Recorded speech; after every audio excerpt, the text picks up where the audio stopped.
You picked me to host this podcast because you know this heart doesn't pump Kool-Aid. That's it. We've got more romance amongst the OGs, a fun puzzle challenge. Jemmye may be the only one trying, and Laterrian may be our greatest living human being. All that and more on the Challenge All-Stars Episode 6 recap coming up right now.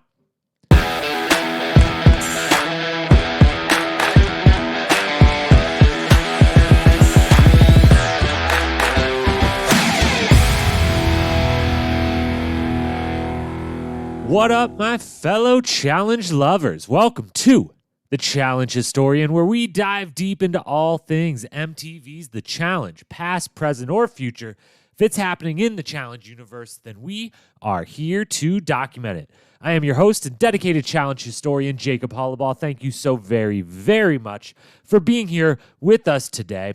On today's pod, we are talking all things All-Stars, Episode 6, and really a little bit all things All-Stars by the end. This episode, while a very good one, has a little bit less to comment on than the last few. So we're going to take this chance to still go through our regular breakdown of each section of the show, hand out some awards for best quote, MVP, power rankings, do a little history lesson at the end, but we're also going to take a moment to just kind of step back at what we thought would be the mid-season point. We find out is a little bit later than the mid-season point of this season of All-Stars, and just kind of assess where we are and what our feelings are at this point going into the last few episodes here. So that's a lot to cover. We will try to do so as succinctly as possible, but let's go ahead and get right on into it with our section-by-section breakdown of the entire episode, All-Stars, Episode 6. Here we go. Our episode gets underway immediately post-elimination from the week before. Everyone's back at the house, Alton feeling good. Him and Ysella picking up right where we left off with them last episode, picking up on that romance, but they are not the only ones. My goodness, the OG house has really revived the romantic portion of the Challenge franchise in a big way. We have our third coupling of the season. We get Aneesa cuddling up next to Laterrian while they both wait to use the bathroom because Alton and Ysella are in the bathroom. And while it seems like they're just brushing teeth, don't want to interrupt them and, get a little personal time themselves between Aneesa and Laterrian. So our third couple of the season, and it is a couple we are here in full support of. Love this pairing between the two. Love getting to watch Aneesa try to break down a little of that hard exterior of Laterrian. Not a couple I necessarily saw coming, but again, I guess when going through all of these OGs' resumes coming into the season, I kind of paid attention to which ones were married and had kids, but I didn't really kind of take in the fact that that meant all the ones that weren't married with kids were single, and that there was a lot of those single people, and they were ready to mingle a little bit. So we get more showmance here from Aneesa and Laterrian. Again, huge fan of this match. Would love to see if anything extends post-show between them. But outside of this little romantic flare-up and kind of rekindling of Alton and Ysella's storyline from the week before, we don't really have much else to talk about pre-Daily Challenge. We pretty much get right to the Daily Challenge. So let's go ahead and not waste any time and move right on to that Daily Challenge. So we move into the Daily Challenge, which was a good one. I was a big fan of it. They call it Escape the Room, which throws me for a loop at first, because right when they just announce and flash up the name Escape the Room, I'm thinking they're about to be locked in a room within teams, and one of those things you can go do in some cities with your friends where you get locked in a place, you have to find clue after clue to find a key to eventually get out of the room. That's what I thought when I saw Escape the Room, but then they pan up and we see it's actually a shipping container that has a big cutout so you can see inside of it, and 4-person teams standing up. Each person has a puzzle. Slowly, one by one, the floor will drop out under each team member, giving some of them less time to do the puzzle than others. Most puzzles correct amongst the team wins. So that's what they meant by Escape the Room. I really like this this Daily Challenge. I like a straightforward puzzle one. These OGs, a little higher in age, they deserve a challenge or two off from the extreme physicality. So test the puzzle, do it under high pressure, knowing you're about to be dropped into water at any moment. I liked everything about it, and really It's cool visually. The drop is scary and legitimately caused stress, especially amongst a few in particular. It's high pressure puzzles, which is a big thing of the challenge. In the final, we know whatever final they get, it's going to be high pressure puzzles. So it has some teamwork, has some strategy, basically has everything you want within a non-physical challenge. So great challenge overall. And I have to point out that we start this challenge before TJ even actually explains the whole thing. He drops a nominee for quote of the week when he, thinking that he has dropped in the most hilarious pun, drops a Paramount pun, and no one on the cast understands what he just did. Take a listen. You're going to be playing as teams, but your individual success is paramount to your team's success. Paramount. You see what I did there? You guys like that? Yeah, that shit was sick. All right, so hey, today's challenge is called... So to everyone on the show's credit and to TJ's credit here, the whole cast, no one picks up on it. He literally has to explain himself. You see what I did there? Paramount, ha ha ha. But TJ has been seeing checks for year after year after year from Paramount, the main company that owns Viacom, CBS, which owns MTV. And so a lot of these challengers who this show is being debuted as Paramount Plus's big debut, the streaming network, formerly CBS All Access. All these people are used to being on MTV, not Paramount. So at the time of filming, I totally understand if none of them are like Paramount. I don't know what you're talking about, TJ. But while TJ's over here, yeah, the company's signing my checks for the last, 15 years, whatever it's been. So very fun moment. TJ giving it his all on the hosting side, as always. We get to the actual challenge itself. Few people worth shouting out. First one, Kellyanne, definitely strategically. We're going to talk a little bit later about how strategically the majority of this cast is thinking or not thinking, as it'll be. But Kellyanne definitely won, thinking good strategy. Immediately after they split up into the teams of 4, they announced you got to have a male and female captain. Losing team is those two people going straight to the elimination. So Kellyanne immediately says, Darrell, me and you, captains, so that she can, one, put herself up so that if they were to win, avoid elimination, she can maybe next time around say, hey, I was already just captain. Someone else's turn. But also immediately saying, I'll do it if Darrell does it, knowing Darrell's who I want next to me, or one of the people, at least the one on her team that she wants next to her in an elimination. So thinking to herself, we either win and I escape having to maybe be in this position next time down, or we lose, but I'm going into elimination. Me and Darrell, as strong of a team as this house is going to create. Very good strategy from Kellyanne on that one. Shout out to Katie. We've got to say it again. She was a focal part of this episode, and yet again, we get a heights over water challenge. She knows she's going to fall in, and she freezes up. The moment she gets up there, she freezes up, but they yet again show the reason she is freezing up, and that is the brutal fall that she takes on Cutthroat. And we mentioned it before. I think this is the 3rd episode now that they've been over water. So 3rd episode they've had to bring up and show this clip, and it is just so gnarly. And I totally understand why that had to. I mean, it's traumatizing. It, doesn't even do enough. There's no way anyone could go through that fall and not be absolutely horrified of being repeatedly put back in these positions where something similar could possibly happen.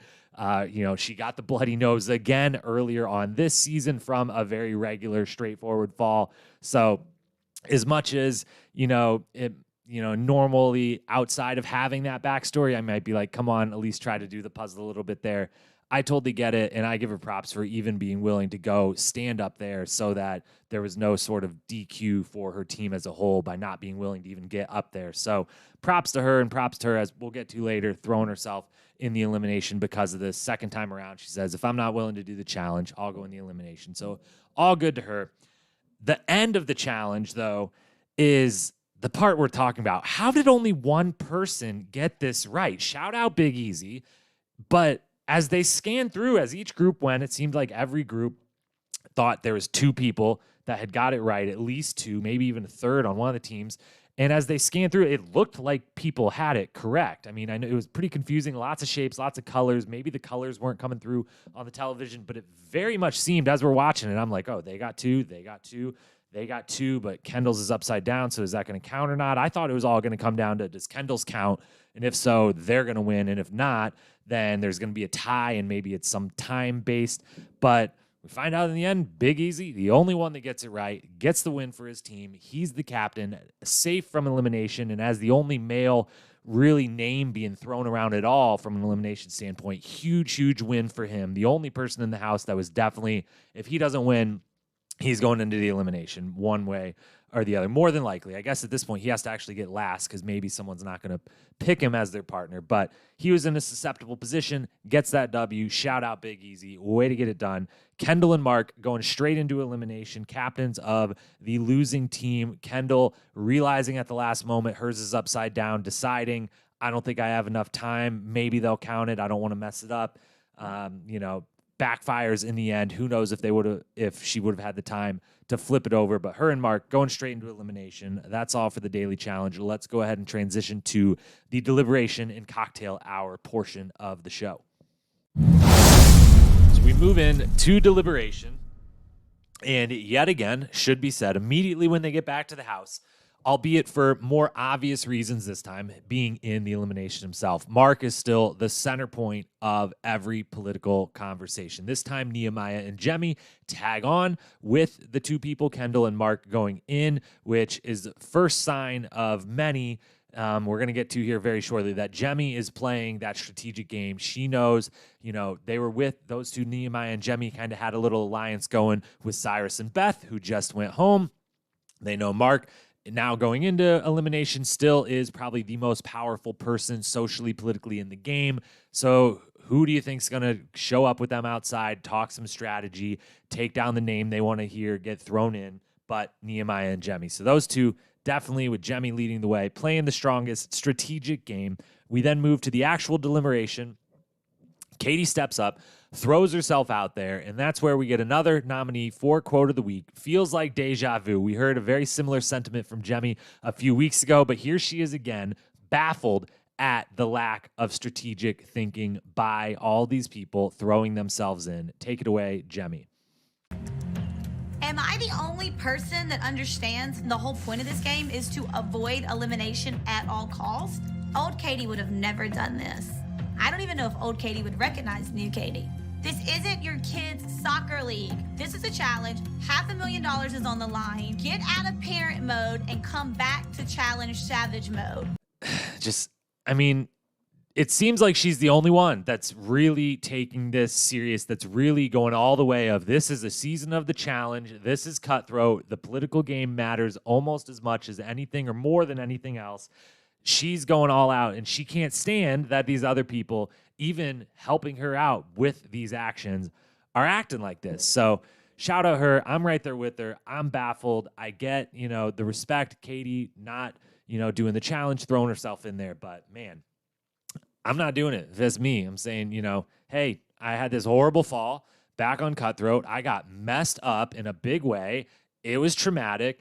And I'm horrified, and I got up there, and I couldn't do it, but I stood up there. I still fell in. I'm overcoming my fears here a little bit.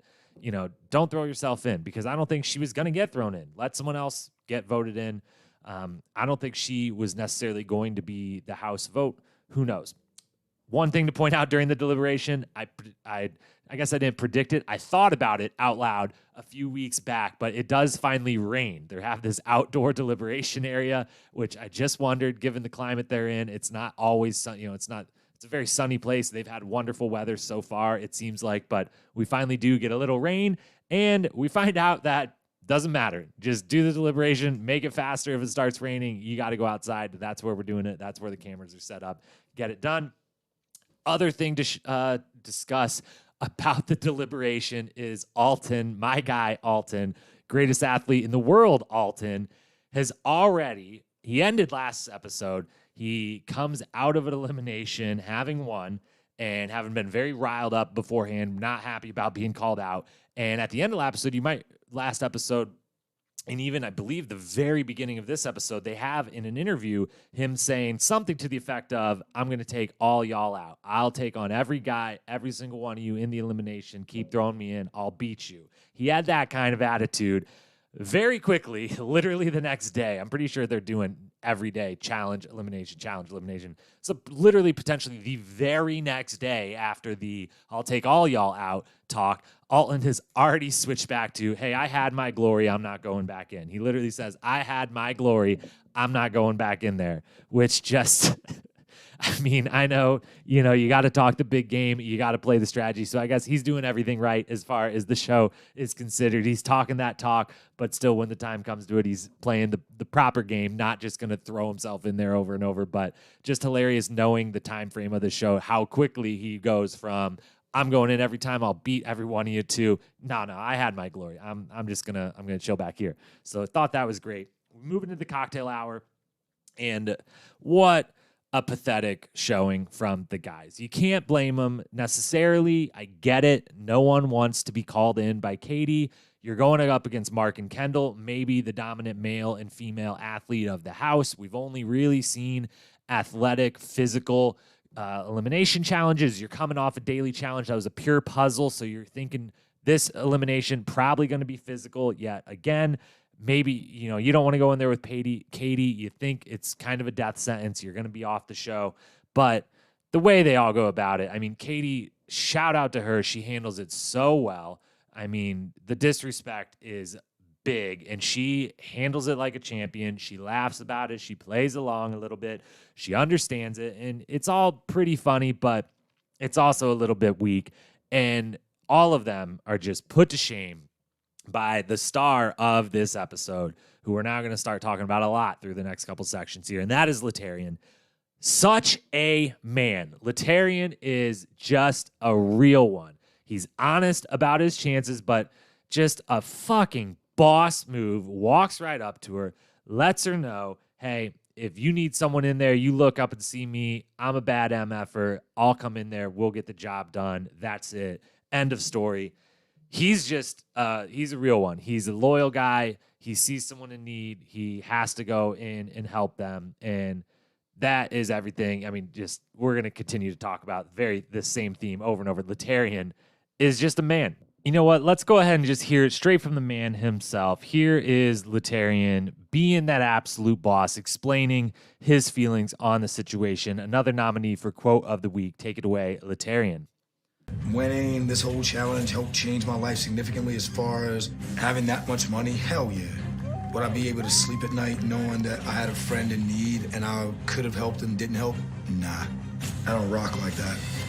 I'll say it again. He's a real one, better man than I probably, as much as I just said how disrespectful it was of all the other guys, I probably would have been right there with them. I don't know if I would have begged as much as a couple of them were begging, but I definitely probably wouldn't be the Laterrian walking over and saying, hey, pick me, we'll rock this thing. So hats off to him, and that will not be the only time we do that. The final thing about the cocktail hour, just got to shout out Alton, again, my guy. We know I obviously love this guy, but his outdoorsman swag is on fire. I don't know if he was the only one told exactly what the setting is, but he's matching the nature background, the cabin vibe with all of his camo, all of the flannel, everything. His outfits are just on fire. A bit of a slight outdoorsman myself. I very much appreciate seeing this. And as the one cast member who we really had no idea what he's been up to coming into this, the one that wasn't on social, couldn't really get a read anywhere out there on what this guy's been up to, what he's been doing.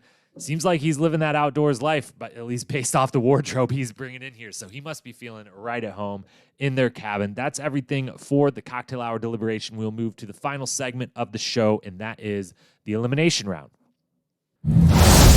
We get into the elimination, and I've got to say, TJ, come on, man. Everyone else was already, cracking jokes, begging Katie not to pick them. And then TJ walks in there cracking jokes as he brings Katie down. She handles all of this so well. She has matured beyond any other one else's level of maturity on this show or any of the challenge seasons or anything. She just handles herself with such grace now. It's awesome to see, but come on, guys. Let's lay off a little bit. It's not, as we're about to find out, it's not like she has zero chance to win this. So, goddamn, lay off the woman a little bit. But she comes down, and she does, after some deliberation, decide to go with Laterrian as her partner, calls out Laterrian, brings him down into the arena with her, and we get another Laterrian quote, nominee for quote of the week. He is ready to go. Let's get his thoughts on being called down, officially down into the arena with Katie. Laterrian? I just want to live up to the expectations and not let my partner down. She picked me because I'm a bad motherfucker. That's point blank. She picked me because my heart doesn't pump Kool-Aid. She picked me because she knows I'm gonna come out here and give it everything. I'm trying to pull his fucking ass off of that damn stump. That's it. I said it last week, I'll say it again. I need that man to be my trainer. Flat out. That man gets me pumped up. He gets those around him pumped up. And at this point, we see that the elimination is one we have seen a few seasons back on the regular seasons in War of the Worlds 2. We saw Jordan and Josh most recently play this game. You stand across from each other. You're each on, this case, a tree stump before just a small platform. And there's a 200-foot rope spread between you. You start, you pick it up, you pull until that thing is stretched tight, and then it's a game of tug of war back and forth who can either get all of the rope to their side or make the other person fall off their side first. This one, different from what we'd seen before because it's 2 versus 2. Katie and Kendall are doing it at the same time as Mark and Laterrian are. Both team members have to win that round to get a point. And so we get this matchup, and first off, we'll just start by saying this is not Jordan versus Josh. Josh and Jordan back on War of the Worlds 2. Borderline iconic elimination round. A masterclass by Jordan in that elimination. He ends up beating Josh. All the strategy in the world. It's an amazing one. If you don't remember it or you haven't watched it in a while, look it up on YouTube. It's an all-timer. All-time performance by Jordan. Just a bad spot for Josh. He does great, but bad spot to run into Jordan on that one. But this one doesn't live up to the legacy of that one. It is competitive. The first round goes to Laterrian and Katie. And then the second round, though, Laterrian ends up tripping up. Mark kind of gets him with the strategy side of things, gets him to fall off. Katie immediately says, I'm feeling pretty tired already. My back's kind of going. Kendall's definitely got me on the endurance on this. So if Laterrian's already out, I'm going to go ahead and bow out just to try to save the energy for the third round, which wasn't the best idea because, again, both teams have to win. If Katie, who had won the first round versus Kendall, beats her in that one, no blood drawn, no point for the other team. So I don't know if I 100% buy that strategy, but if you're gassing, you're gassing. She wanted to get that break and save up to try to win that third and final round.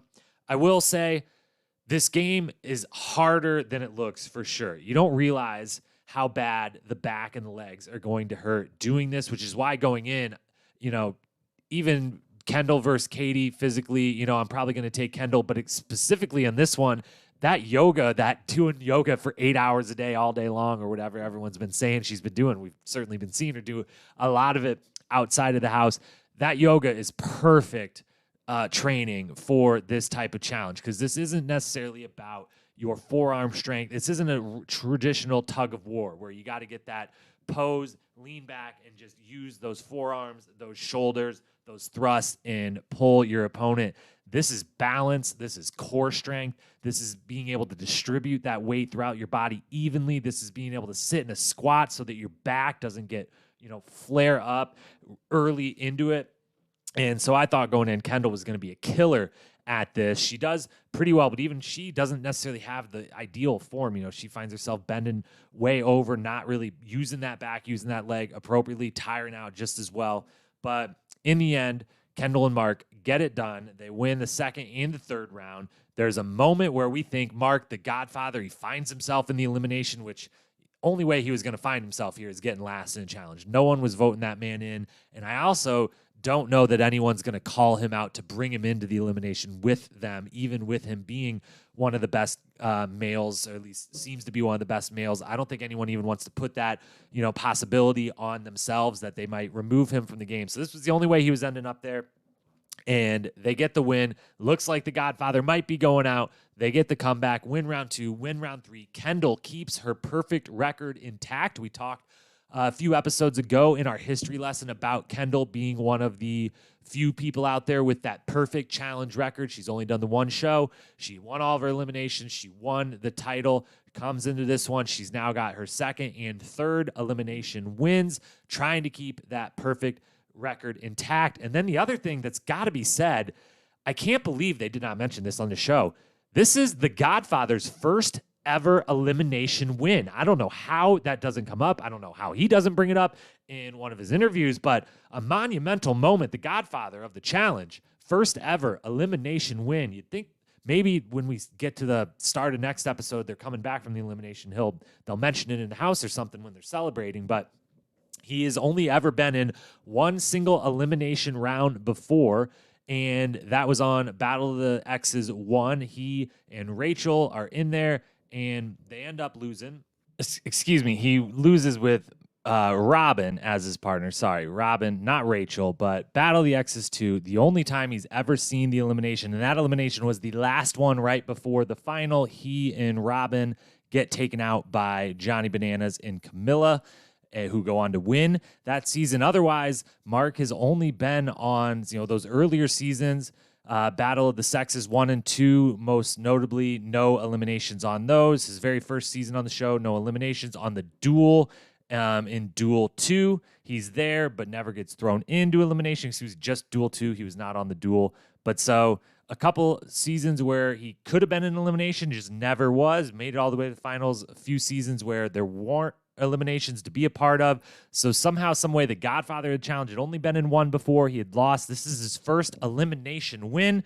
And hopefully with the next episode, we'll get some sort of celebration or acknowledgement of that. Seems kind of crazy that he wouldn't acknowledge it. But speaking of next episode, Laterrian, Katie, they're out. We lose the greatest human we have among us, Laterrian. What an absolute boss. We lose an absolute OG who's come a long way, shown off her maturity in her class this time around. Katie, wonderful people. We lose both of them. And upon losing them, we find out from TJ, not a twist, but a surprise for sure. At least for me, it felt like a surprise. There's only one arena left, which means we thought coming in there was 9 episodes. Does that mean the 9th episode's actually some sort of reunion? Because next week, episode 7 is the last arena. Does that mean episode 8 is the final? We're only one elimination away from the final. Who knows if it's going to just be 2 more people and we're going to have, 12 or 14, however many left going in, or if it's going to be multiple people. Don't know exactly how it's going to go, but we're there, essentially. We're basically, we're one elimination from the final. And I thought we had at least 2 more, if not some sort of purge scenario, something along those lines. I thought all 9 episodes were going to be the season, but it's kind of looking up like it's going to be otherwise. And damn, it's gone fast. I knew it was going to be a short season, but feels like we just started and here we are coming up right on the end. So that's the end of the elimination, the end of the episode, the end of our breakdown of the episode. Let's go ahead and transition into our awards segment here.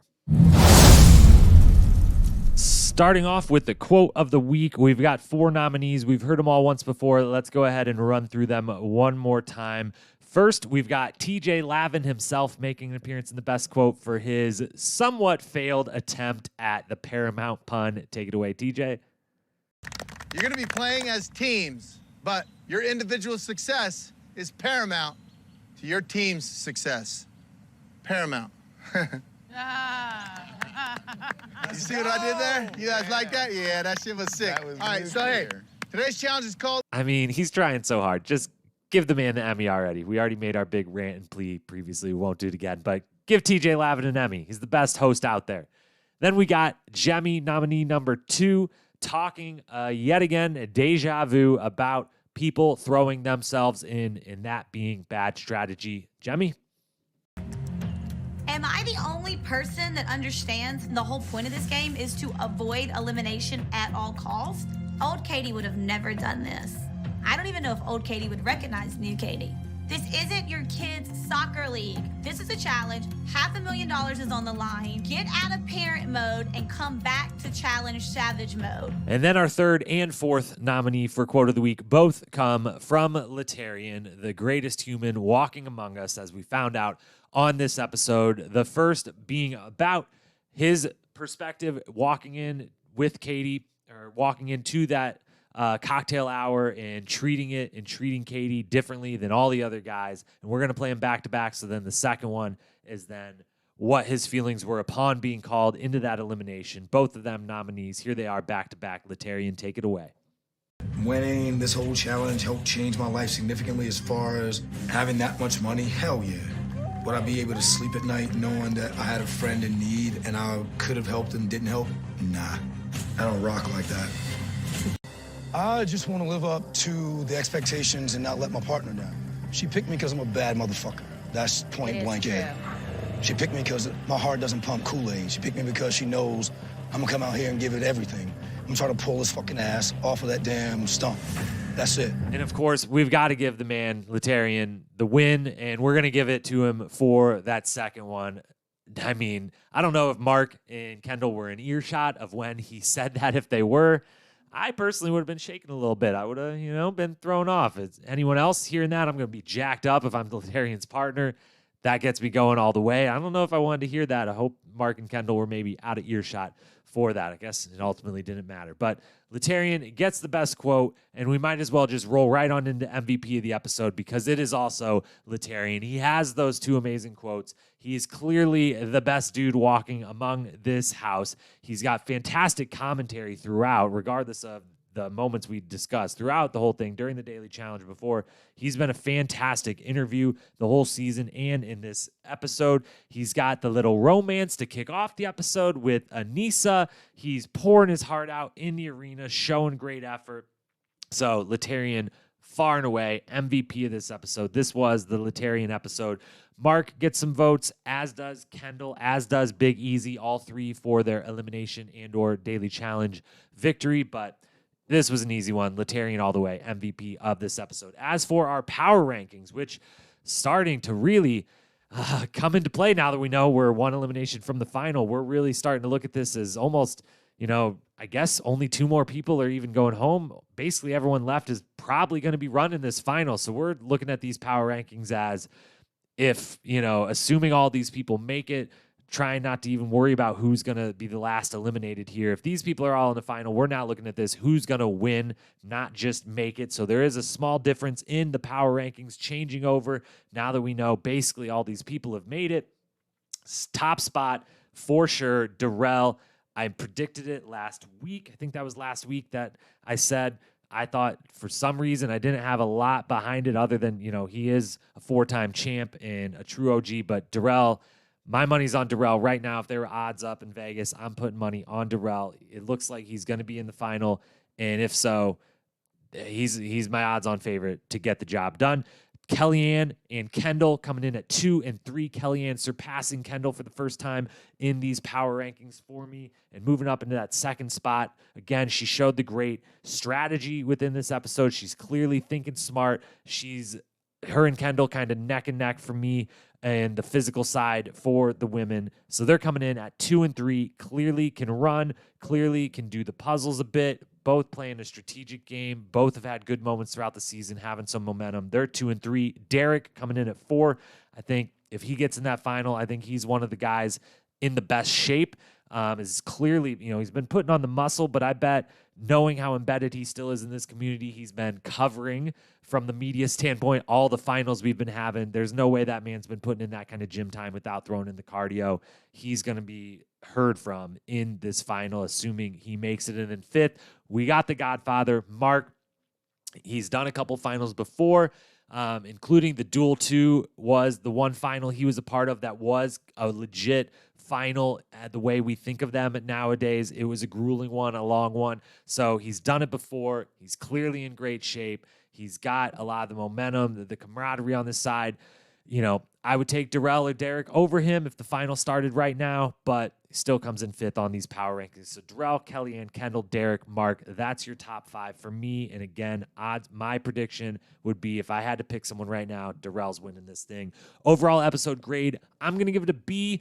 It's only the second of the 6 episodes that I'm putting anything below an A. A B episode, very much enjoyed it. A solid elimination round, a really fun daily challenge. There was a little bit of romance here. There was decent quotes here and there, but overall it just felt like one of those good, not great episodes for me. So we're going to give it that B. And then the final thing we want to touch on, not an award, but just because there was a little bit less to cover with this episode, is just we wanted to take a step back. Now that we know we've only got essentially 2 left, or, maybe they're going to stretch the final is going to be 2 episodes. If they do a 9-episode season and make 2 of those episodes the final, that'll be the biggest flaw in a while on any of the seasons of the show. The finals are great, but when they've done them over 2 episodes, it just doesn't really work. That's not what most of us are here to see. We want to know who wins. The finals are cool to see them push themselves physically.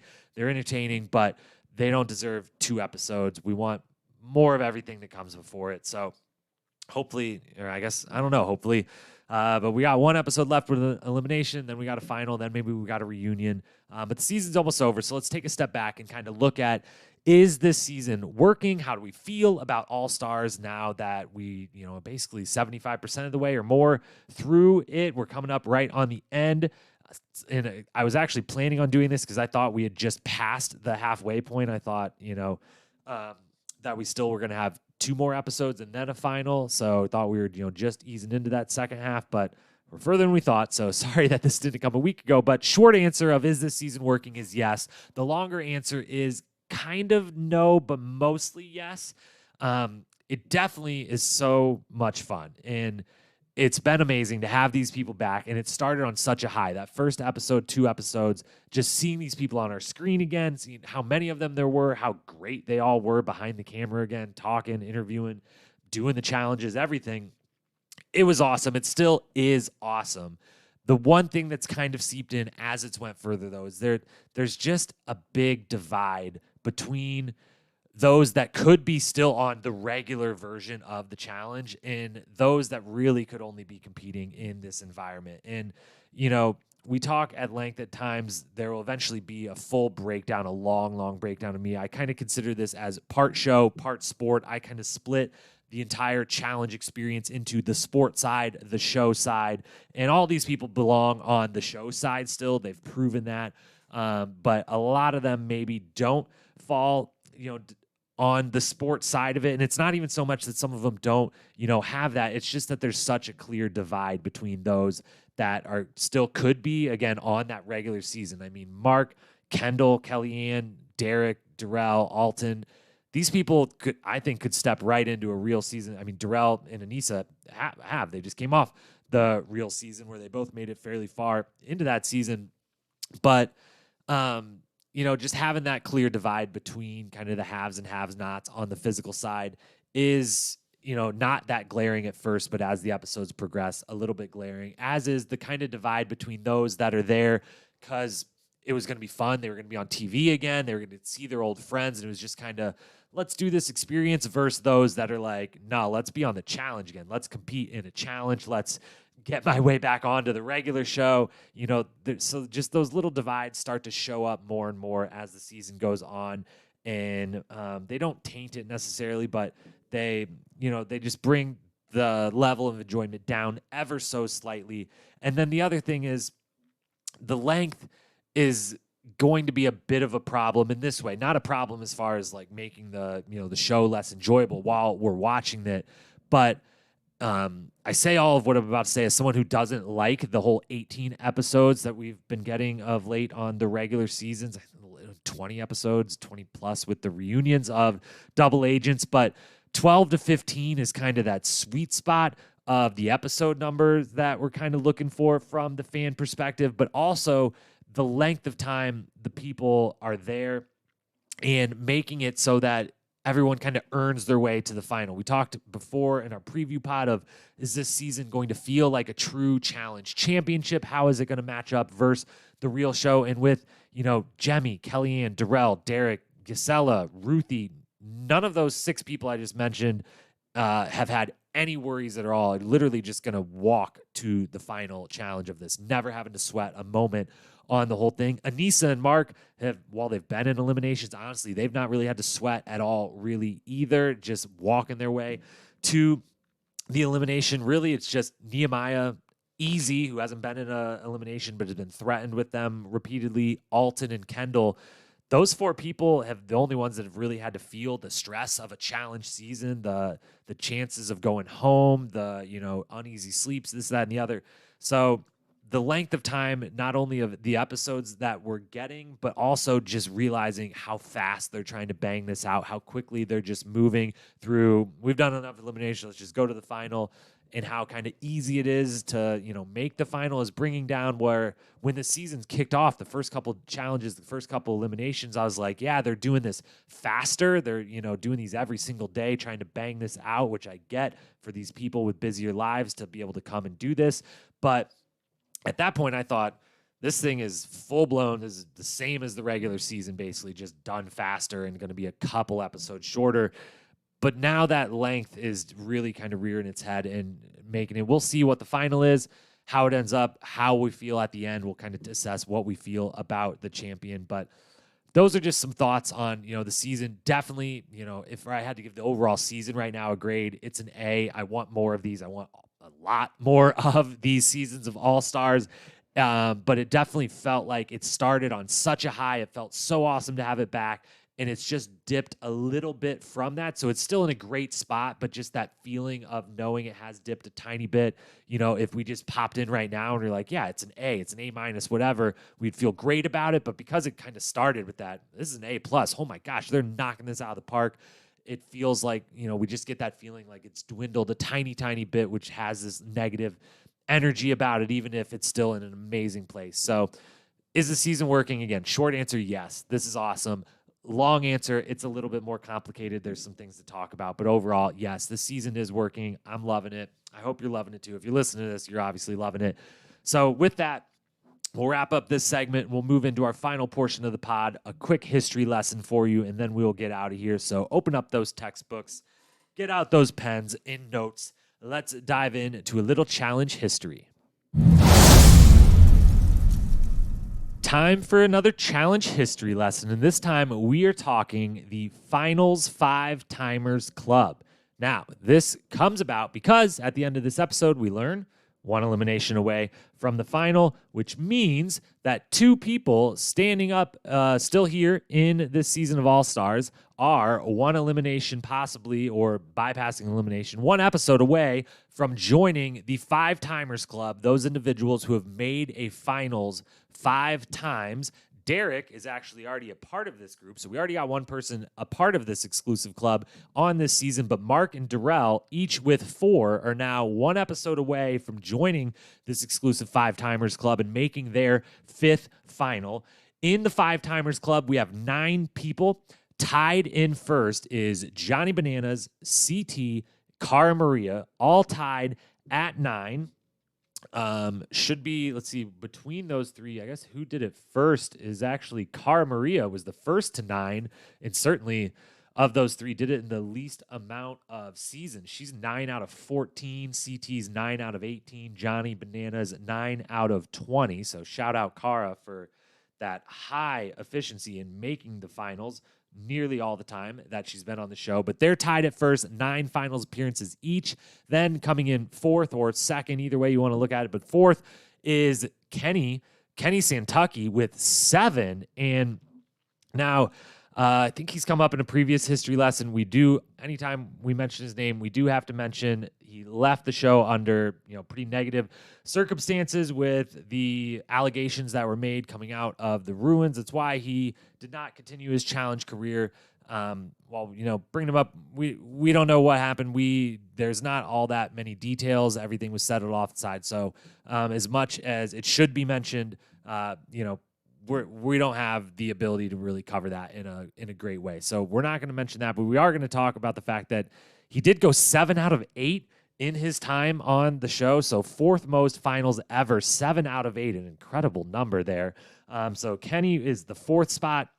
And then tied for 5th with 5 is Wes, Derek, Sarah Rice, Paula Walnuts, and Leroy.